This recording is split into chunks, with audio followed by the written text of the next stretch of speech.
Masuk ah. So, Masuk ah. fine.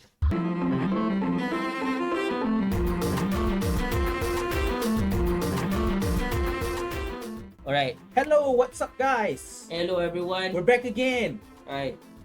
I'm Iki Ali I'm Sai Ali. and we're brothers Ali. Alright. Today we're going to talk about Puss in Boots. Actually, this The full is title, Puss in Boots, The Last Wish. Yeah, right. So this is actually our first movie in the year of 2023. Yeah, we watched this in the cinema, the first movie, yeah, you're right. Yeah. Um yeah, this is a surprising thing, and Let's see the band that straight out. We haven't seen the original movie. Well, I don't know anything about the first movie. I mean, I it's a think spin-off. I did saw it, but it's just I just know the The beginning, middle, and end. Yeah. It's like I don't really pay attention, but I know enough. I think I saw the whole thing. It's just kind of forgettable. Yes. So apparently, yeah. I don't think I need to revisit it, but yeah, That's the beauty. That's the first beauty of the movie. If you don't watch the previous one, it's fine. Just watch this one. At least you should watch Shrek, so you at least know Who's Puss in some, Boots, yeah. you know, like who's Puss in Boots and some And of the the law world building and law and the world building, yeah. Like, But okay, good. one in particular, it kind of helps, you know, like when you know the background of certain characters, like, and the concept of the world, like maybe, you know, Goldilocks and the bear, and the three bears, and then maybe the story of like the Red Riding Hood stuff, things like that. So you can, as things go along and then things unravel, you're like, oh yeah, because they did address that. Why didn't we realize it before? You know, and this movie is surprisingly mature. Yeah, and for kids movie, from my layman eyes, it's very stylish, man. I mean, Yeah, it's like the coolest kids movie I've ever seen, like bar none so far. Really, it's very cool. I mean, um, I I freaking hate. Maybe we'll talk about it one day, you know, podcast or something. I freaking hate when people say, "Oh, that's a good movie to you know, a kids movie that's actually bad." And then where someone say, "No, that's a terrible movie. It's very like low IQ and everything." And then the guy goes like, "It's just for kids." No, just because it's for kids doesn't mean it has to be bad. And this movie proves that this movie Yeah. can be enjoyed by grown adults like us, like people in their 30s, and also kids, like everyone can enjoy it. And also the concept itself. I mean, this is not really a spoiler. It's already in the trailer. They're playing around with the cats have 9 lives concept, and Yeah. they do it like it's like very poignant for kids movie. Yeah. Very It's like poignant. I think the thing is about this movie, I think as you grow older, you can revisit this movie and you're gonna find more layers that as a kid you might not see. That's what we mean.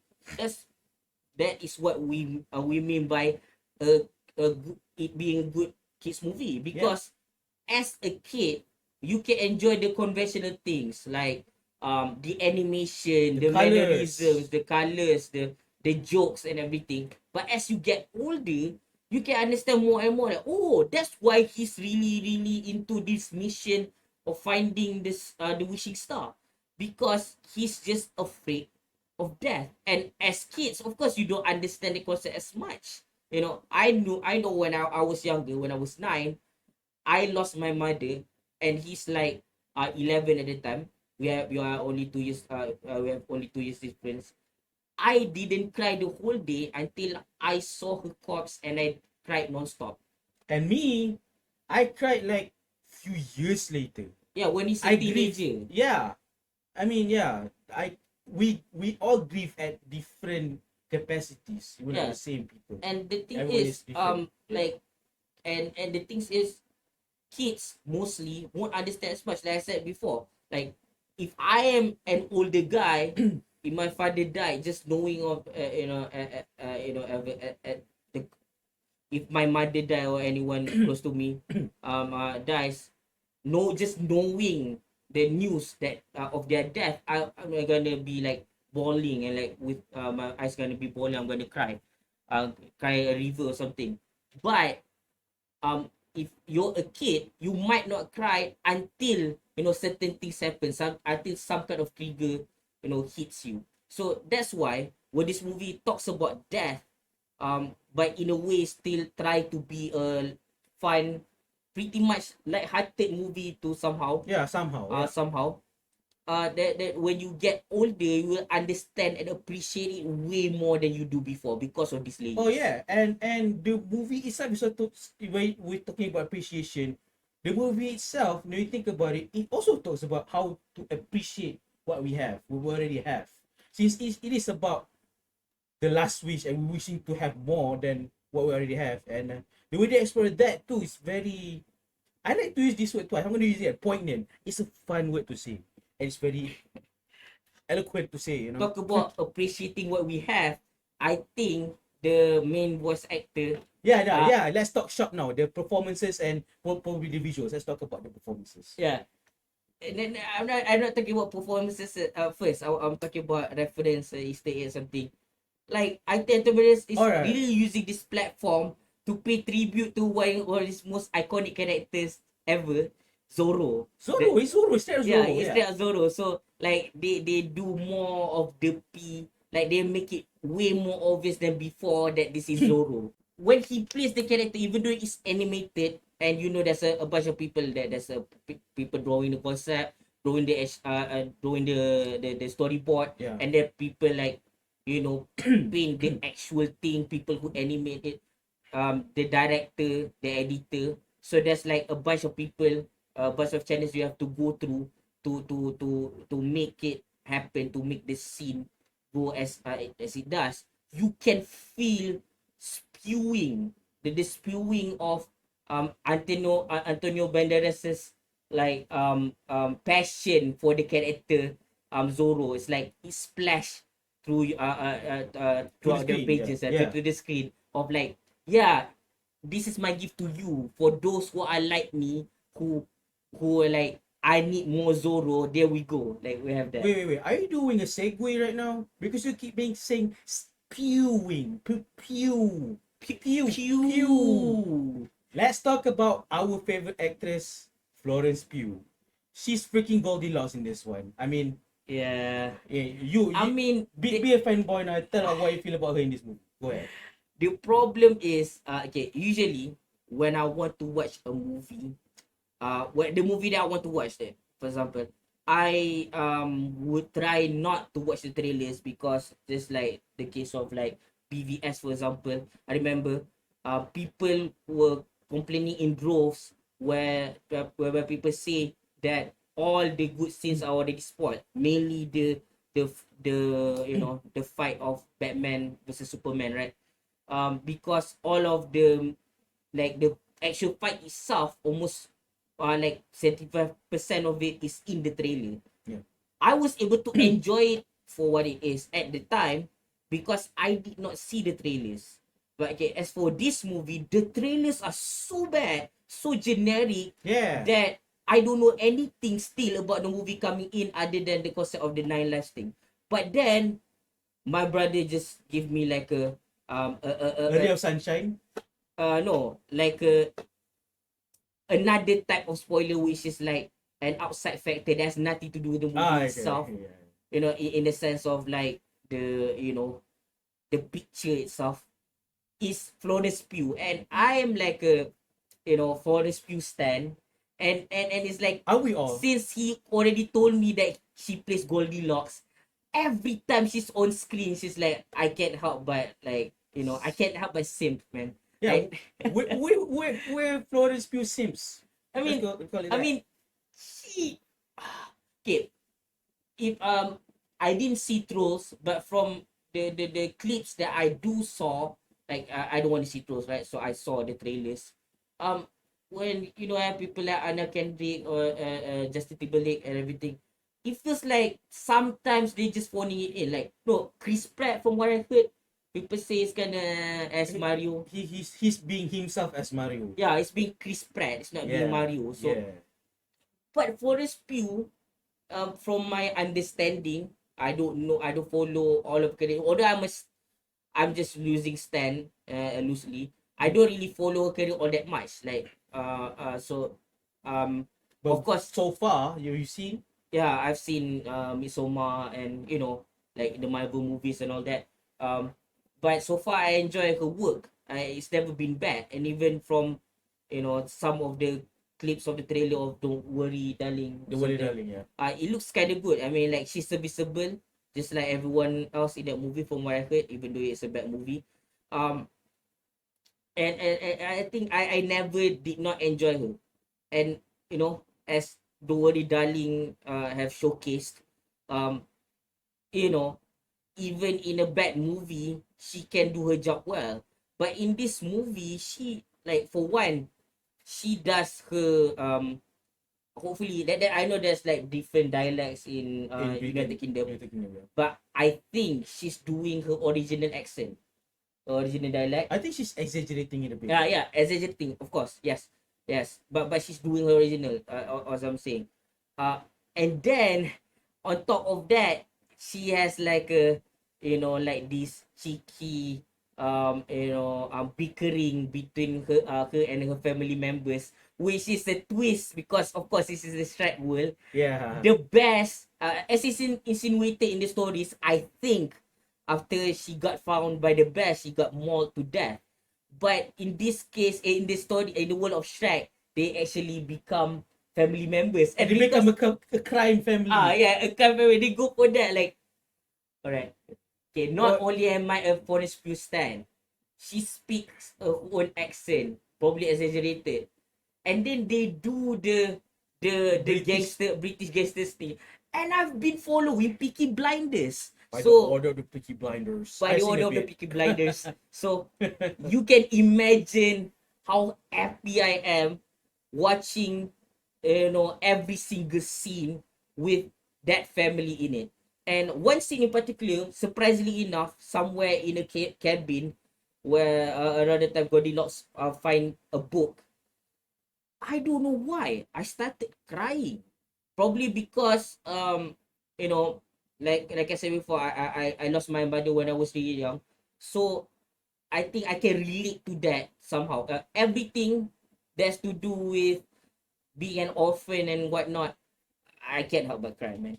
It just comes out Yeah, naturally. he's like for that kind of scene. And let's talk about the coolest character. Who? What are you talking about? The wolf. The wolf, man. I mean, like, people literally is like, this is like some anime boss character or something. Like, I mean, yeah, he's pretty menacing, and if you watch enough with the movie, you know what the wolf represents, and when it's represented, you feel the chills, man. I Yeah. mean, it works. I mean, the wolf, every time he appears, it's really scary. It's like Yes. the movie stops, but not in a bad way. The movie still move. Yeah, yeah. It doesn't take you out of the movie, but it takes you to a pocket dimension within the movie itself. Yes, yes, yes. It feels like you're contained in this one area where you have like this tunnel vision. All you see is the wolf, and all you hear is the whistle. The terrifying whistle, and the thing it presents, instead of the traditional weapon, he instead uses double, I don't know, it's like sickle instead. And it's like, this is so cool, man. I mean, I'm like, I can't help but like, this is like, man, I want a Devil May Cry based game out of this character, like, do it ASAP. Yeah. Give me money. It's I not- pitch that. Okay, give me money. DreamWorks. Okay. And you know what? As a tangent, it's not like it's never been done before. There was like a Nightmare Before Christmas. Oh, game. yeah. It's a musical pseudo. There's like musical and action in that game. And it's basically Devil May Cry for kids. Yeah, it's Devil May Cry using Jack Skellington, and it looks like how you think it looks.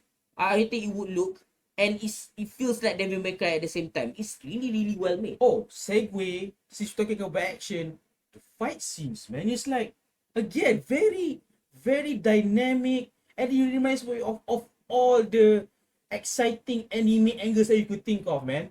Yeah, you know, when you see Yeah, things like Tom and Jerry, whatnot, you see, you know, the anime logic thing. They apply it. They know it's there. They know it's silly, and they know they like they are allowed. They are given the creative license to do so, and they just use that to their you know, to their favor, in their favor.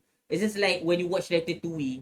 It's like you know, usually rats don't do that, but it is animated in a way where it shows all the processes that they have to go through to get from point A to point B. Like, yeah, oh, I need to push the broom, so it the stick landed on the counter, so then it can climb. You know, things like that. Like that nature, like everything is shown in sequence, even if it follow weird signs, you know, cartoon signs, but the signs apply because it's consistent throughout. It is even consistent to the last movie. Oh yeah, this is surprising too. You know, when you watch a movie like Chicken Little, mm-hmm. the modern Chicken Little movie by Disney, that's the guy who goes, yo, bro, whoa, you know that guy, right? So that running joke is just say a one line thing, and you know, it's supposed to be funny because it's random every time he's shown on screen, and it's like it rhymes all the time. They do that too once.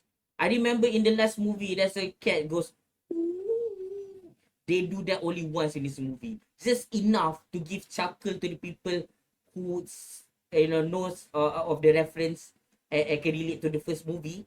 But that's it. They do that more than once because you know it's gonna get pretty annoying and childish if you just keep Yeah. repeating it. And it knows, yeah, and by that extension, it knows its audience. They don't want to only cater to kids. But like I said, it has all the flashiness for the kids and then all the contemplating stuff for the adults. Yeah.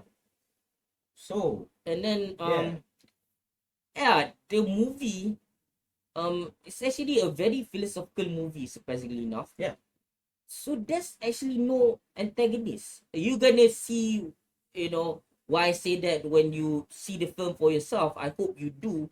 There's a character called Jack Horner.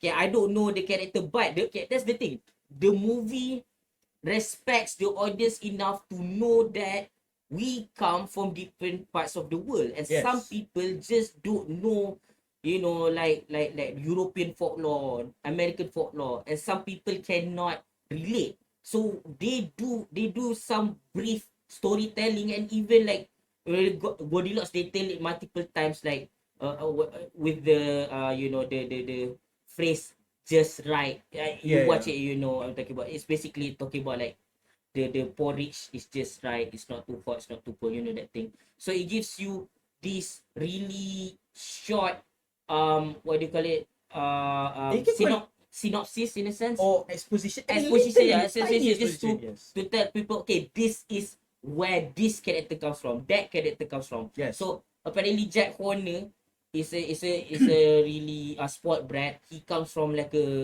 aristocratic family. a little known nursery rhyme. No, I want to Oh, talk yeah, about yeah, like the where the fairy yeah, tale. yeah, So you know, for people who don't know, they would know as soon as they watch the movie, because the movie just tell you enough so you can, you know, be in the know along as you know, as you move forward without having to, you know, stop and then Google a bit, like, okay, which character, which folklore this character is from. So you don't have to do that. The movie does it for you, but not they in your face way.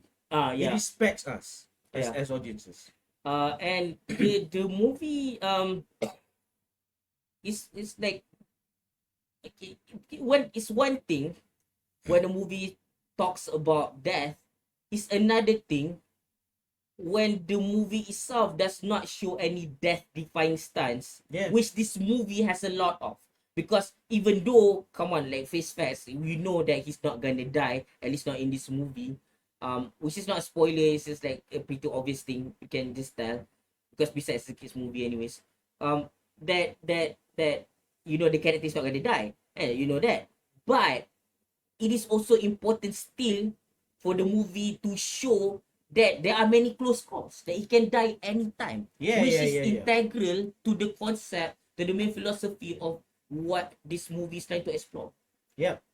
And seriously, this is you should really watch Yeah, it's this. a surprise. Like nobody really cares about this movie when they know it exists, but everybody that watch it are all pleasantly surprised, man. And yeah, and let's dunk on it, even though it's successful right now. I mean, I've watched Avatar: The Way of Water. I feel nothing at all, despite it made bank for James Cameron. And then this movie came around the same time as uh, Avatar 2, and I feel everything. I mean, you see, it doesn't matter if you're like a prestige director. If your story is good, then the story is good. You know, Avatar is what it is. And then there's this movie. It's like, I didn't expect it to be this good. It doesn't have any right to be this good. I mean, I thought at one point DreamWorks has become this like soulless, cash grabby, money hungry company who likes to like cash in on spin-offs to get some Which money. they are, Which they but are. not for this movie. And I mean, maybe they still are, but they Yeah, decided but to not for this care this movie. time. But not Yeah, for this project. they decided to care this time. And also, yeah, before we plug our rating, the visuals, they decided to change it up this time. It's very painterly looking, and it gets its cues from one of the most celebrated animated movies of all time in the Spider-Man universe, Into the Spider-Verse. Yeah. The animation style, it really sells the gimmick of it being a storybook, storytelling kind of Yeah, story. the The fairy I tale mean, like, feel of it. Yeah, you jumble up two things together. I'm But sorry. the art style looks like a painting. The Yeah, yeah. animation style, yeah, it follows the Spider Verse, where it has some scenes where there are lower FPS movement, Yeah, yeah, yeah. which like looks very stylish and cool. And also in a way, I think now that I'm thinking of it on top of my head right now, it feels like we're flipping a page of our book. And it makes sense for it to jitter a bit, like low FPS as you said it. Uh, Yeah. That is like very, wow. they really like connecting the fact that we are reading a book, but instead we are watching a movie, but still feels like we're reading a book. Yeah. Yeah, Even yeah, if you yeah, think yeah. about it, Into Spider-Verse pun itself is a story about like a guy telling story. Basically, Peter Parker talks about the other, Miles Spider-Man. Morales talking about the other Spider-Man. Yeah, yeah. No, it's not Peter about Parker. Peter Yeah, Parker. yeah, yeah, Yes. yeah, yeah, yes. So, the thing is too, okay, I did not watch Avatar ever. I watched the only Avatar that matters. Yep. And you know which You one. know which one. So the thing is, when I look at, okay, I watched both trailers, by the way, because I was not planning on seeing this movie, and I am definitely not watching any Avatar. So they have different style of visuals, but there's like the photorealistic nature of Avatar: The Way of Water, and then the painting storybook looking of Puss in Boots, Puss in Boots, the last wish. Um, but for me personally, it's not about whether you choose which style. This It's is more totally different. about Yeah. it's about like personally, what's eye candy for me. To me, Avatar looks horrific. So it looks like for eye candy, this get a brownie point, and therefore when I like decided, oh, what's my first 2023 movie, is this one. It wins, Puss in Boots: The Last Wish. So I'm gonna plug it in. I'm giving this movie a 9, and maybe if I rewatch it, I maybe give it a 10. I don't know. I think it's just a great film, and I think I don't think it's going to age badly simply because of the art style that it chooses. Yeah, like for example, yeah, if you see Avatar World Water, yes, it's photorealistic, but the thing about photorealistic, you have to keep updating. And it So, will age badly. I will age badly. But other than that aspect, the visual aspect, the other aspect of the movie, like I said, there's like layers for adults and kids to enjoy. and because of his very philosophical nature, and there's lots of action too. There's like, you know, like many fun characters. The characters are fun. Like none, yeah, that's the thing too. It's like watching Jujutsu Kaisen. Like none of the characters are like are annoying. A lot, all of them are fun in their own way. Yeah. No matter what their alignment is. Yep. You know, so yeah, this movie, yeah, I'm gonna give it a 10 out of 10. Now that I think about it, there's Florence Pugh in it, and she does a great job. So yeah. I mean, despite my allegiance to Florence Pugh, I still see some room for improvement for this movie. So I'm gonna give it a 9 out of 10. But don't get me wrong. I mean, he might give it a 10, I give it a 9. But you should still watch this movie nonetheless. Don't miss it. And also, do yourself a favor and us a favor. For film appreciation as a whole. You have any like if you watch this film and maybe you're not gonna watch this film, whatever, like whatever it is, whatever you think about our review about the film itself, like in whatever aspect, Yeah. leave it in the comments down below so we can start the discussion. Yeah, let's cultivate that culture, man. And right now I'm pretty tired, so keluar. Keluar. Keluar nak tutup ni. Bye.